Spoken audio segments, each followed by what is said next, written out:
नाही नाही बघा, माझे संबंध सोनियाजी राजीव गांधींच्यावर होते तो एक इतिहासाची बाब आहे. मला काँग्रेस पक्षाने जी जबाबदारी दिली ती प्रामाणिकपणे मी पार पाडायचा प्रयत्न केला. राजीवजी एक महान व्यक्तिमत्व होते. इंदिराजींनी काँग्रेस पक्षाला पुन्हा सत्तेत बसवलं. 10 वर्ष आम्ही सत्तेत होतो.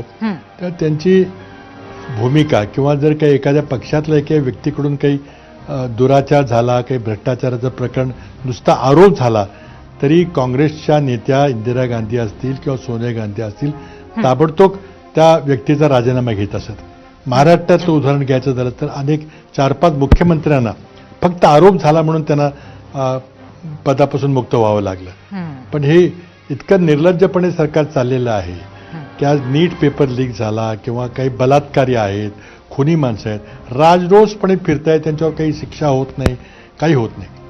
तर त्यामुळं नक्कीच काँग्रेस सरकारमध्ये आणि पृथ्वीराजजी या विषयावरती तर आपण बोलूच वेगळ्या पद्धतीने, पण मुद्दा आज खास करून ऑपरेशन ब्लू स्टार आणि या संदर्भातला जो वादग्रस्त विधान आहे त्याबद्दल आपण चर्चा करतोय.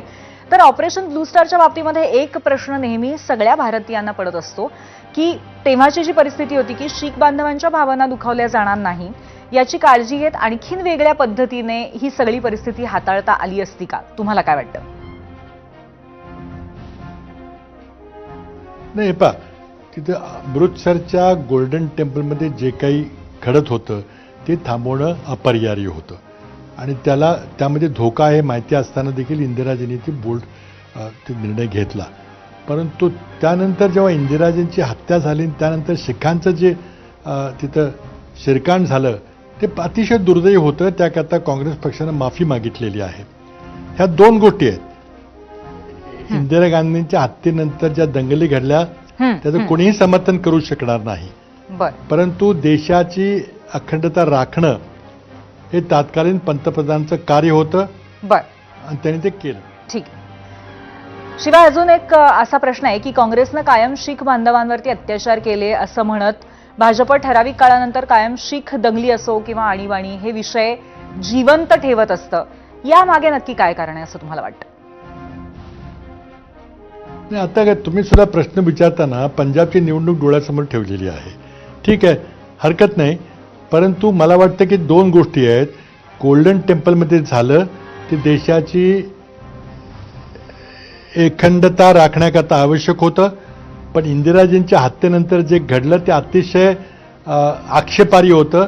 त्याबद्दल काँग्रेस पक्षाने माफी मागितलेली आहे. नक्कीच. यामध्ये सगळ्यात एक महत्वाची गोष्ट अशी आहे पण की इतिहास एक आणि होणारे आरोप एक असं चित्र असताना काँग्रेसही आपली भूमिका जनमानसाच्या मनामध्ये पोहोचवण्यामध्ये कमी पडते असं वाटतं का? कारण सातत्याने या प्रश्नावरती जनतेत सुद्धा चर्चा होते, प्रश्न विचारले जातात आणि राजकारण तर होतच असतं.